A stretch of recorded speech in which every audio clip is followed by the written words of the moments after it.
हरप्रीत, ये 15,000 रुपये पापा को दे देना, उनको चश्मा भी बनवाना है और कुछ पैसों की भी जरूरत थी। ठीक है, मैं दे दूंगी।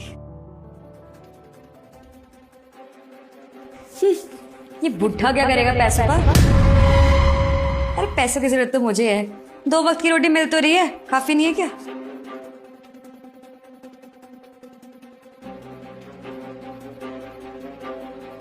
बहू, बहू, हाँ बोलो। धीरज ने कुछ दिया होगा मुझे देने के लिए। क्या देके गया था? खुल के बात करना। वो 15,000 रुपये दिए होंगे, मैंने उससे मांगे थे।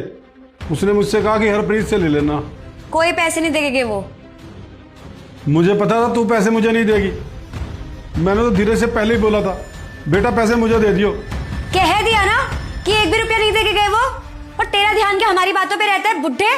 वैसे भी वो मेरे पति के पैसे हैं, मैं तुझे दूं या ना दूं वो मेरी मर्जी है, समझा ना? जा यहाँ से।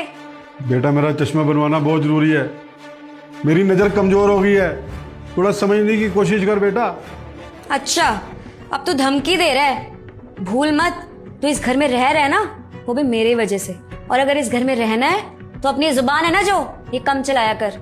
और वैसे भी अब वो जा चुके हैं, अब मेरी ये जो सती सावित्री बनने की एक्टिंग है ना, वो खत्म हो चुकी है। अब फटाफट घर का काम कर। अरे जब तुझे मेरी परवाह नहीं है तो मैं तेरी परवाह क्यों करूं? देख बहू, ऐसी हरकत मत कर वरना तू फंस जाएगी। क्या फंसूंगी मैं? देख, अभी तक तो मैंने तेरे बारे में धीरज को कुछ नहीं बताया। धीरज जब शाम को आएगा ना तो मैं उसे सब कुछ सच सच बता दूंगा। अब मैं घर का कोई काम नहीं करूंगा। अच्छा, मतलब तू मुझे मना कर रहा है? देख ले, अगर तूने मुझे मना किया ना तो तुझे इस घर से बाहर निकलवा दूंगी। मैं तो यही सोचता था, अगर मैंने धीरज को सब कुछ बता दिया तो तुम दोनों का रिश्ता खराब हो जाएगा, मगर नहीं। अब मैं धीरज को सब कुछ सच सच बताऊंगा। मैं उसे बताऊंगा कि उसके ऑफिस जाने के बाद तू मेरे साथ किस तरह से नौकरों जैसा बर्ताव करती है। तुझे क्या लगता है कि तू धीरज को कुछ भी बताएगा वो तेरी बातें मान लेगा?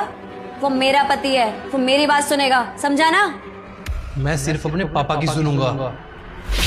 मैं शराब देती हूँ तेरी माँ मर जाएगी। अगर आपने वीडियो को लाइक और चैनल को सब्सक्राइब नहीं किया तो। धीरज, तुम यहाँ पे? तुम तो ऑफिस चले गए थे। हाँ, मैं यहाँ। और आज तक मैं तुम्हारी इसलिए सुनता था क्योंकि मुझे लगता था तुम मुझसे प्यार करती हो, मेरे परिवार का ख्याल रखती हो। लेकिन आज तुम्हारी असलियत ना मेरे सामने आ चुकी है। तुम मेरे परिवार को ना सिर्फ और सिर्फ खोखला कर रही हो।